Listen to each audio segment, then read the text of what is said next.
Welcome to Conversations with Tanesha and Desiree. I'm Tanesha. And I'm Desiree. And we're so happy to be back with you in this new year of 2013. We're excited about what God is going to do for us and for you and for all of our viewers. So let's jump right in. We're excited. It's a new year. Yes. People are feeling like they want to start changing some old, getting rid of some old habits and taking on some new projects and things like that. So today we're going to talk about repositioning yourself for 2013 financially, in your relationships, in ministry, and just the whole kit and caboodle.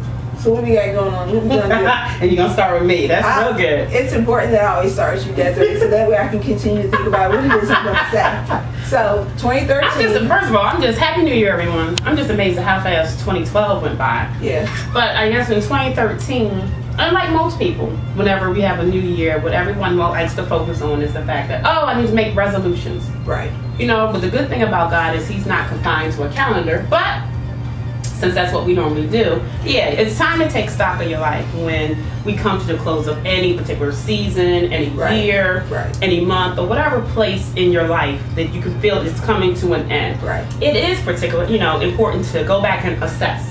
Did I accomplish everything? Did I do all that God called me to do in that season, in that time frame, if you will? And then, think about, going forward, what am I going to do? Is there anything I need to do different? Sometimes you realize, hey, check. I did everything I was supposed to do. But then there are those times you're like, ooh, I missed the mark a little bit. Yeah. I don't know. I'm taking a pause here. I'm thinking, because I kind of get a jump start on the new year. I'm a seasoned jumper. I was going to say, you're more focused when it comes to changing. I'm a seasoned jumper. As soon as I get a whiff that change is coming, I immediately start preparing. So, with 2013 being here, you're hearing a lot of people saying 13 is the year of transition. Oh, is it? A lot of I didn't even know that. I didn't even realize. The year of transition. So, just talking to friends and family, I think that's the big thing. Mm-hmm. I think a lot of times when I have conversations with people about repositioning themselves and going into 2013, everybody is talking about finances right now. Really? What they're doing with their finances, as far as maybe paying down debt or, making some additional purchases or just, realigning their monies and things like that. So I think that's like the number one thing. I always start with my money because my money pretty much dictates a lot of what's going to go on. It's going to dictate if I'm going to be real happy or if I'm going to be real sad. It dictates how many kisses my husband's going to get. Yeah, the money plays a big part in how I do things. So I would say probably around October or so, I started putting together a budget for 2013. I started really thinking about... You sure you're not the accountant?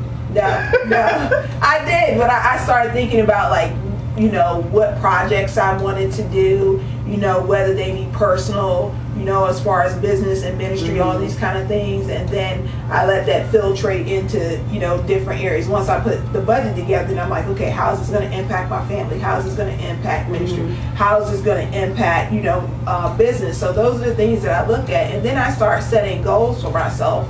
And especially in my house, then once I do that, then I got to start bringing the folks in. I need to have a talk with my husband about that. I need to have a talk with my kids about that and the roles that they need to play so that we can accomplish these goals. Because one thing with me, and when it comes to family, I never want to move alone. I like us to move succinctly. So whatever I'm doing, I want them to be doing it too. And maybe they're not doing it to the degree that I'm doing it, but that they're still doing it. So I know that we're still moving with a common goal in mind. So finances is definitely an important thing. Now Obama's been elected. We do know that he's the new president. And I kind of think that's why everybody's talking about finances. Simply because we were talking about the fiscal cliff. We're talking about, payroll taxes increasing and people's checks being less. So to me, I think that's why most of the people are focusing on, financial structure in 2013. Simply because the government's forcing us to. You know what I mean?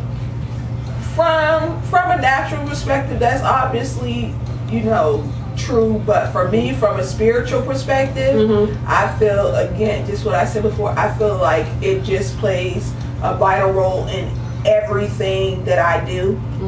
That I feel like I wasn't always like this. Okay. Let me just say that. I am not a financial guru or anything but like you're that. always in tune with different seasons. Yeah, I'm not a financial guru or anything like that.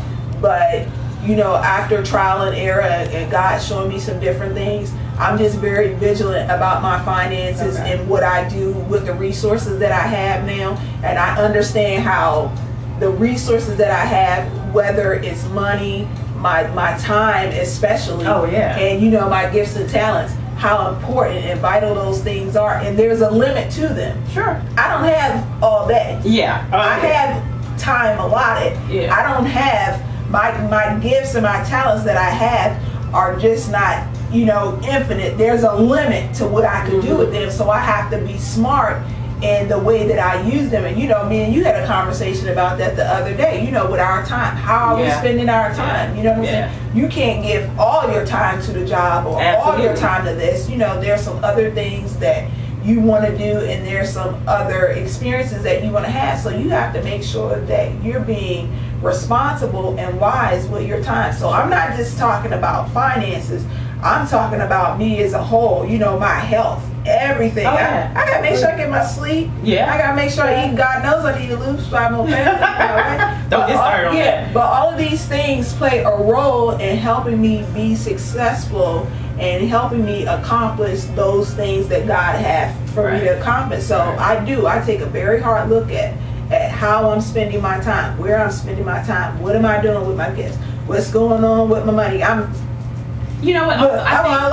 You know what? Move the checkers here, move the checkers here. I'm like, you know what though? What's key, I think, when you do that, you have to be also honest with yourself to say, okay, this didn't work. Right. You know, and I think a lot of times when people take that assessment of where they are, they'll admit to yourself, you know what I did last year, this part and that part, that didn't really work.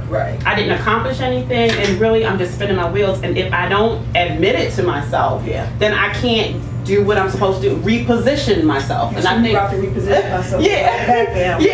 That's what you do. I think that's what caused the repositioning. And sometimes, of course, like I said, you're done with a certain season, but I think there are times when you have to sit back and say, you know what, that didn't quite work, or this, I thought I was going in this direction, but it looks like I really should be going in this direction. But you know, the important thing for me about repositioning is it's an acknowledgement not only to myself but to my environment that I want more.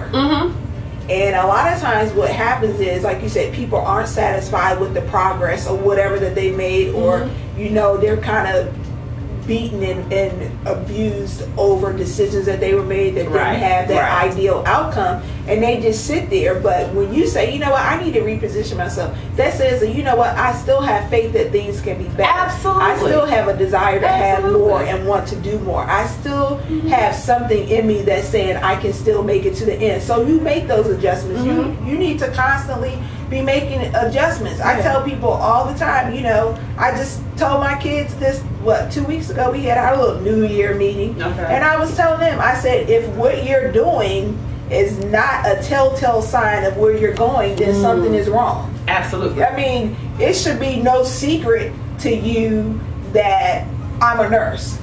Why? Because you heard me talk about it. You saw me go to school to do it. You saw me apply for a nursing job. So if somebody told you, oh, Tanesha's an RN now, it's not surprised. She's always been talking about it. But you know what I mean? So you thinking like, well, what you got going on? Because I don't see you doing anything. Everything that you do should be leaving some evidence to your environment that I'm going in this direction. You know what I'm saying? So we talked about a lot today. I'm excited. 2013 is here. We're going to be talking all year long. Thank you guys for staying with us. Thank you for your prayers. We love you, and look to see us again. It's Conversations with Tanesha. Desiree. Bye. Bye.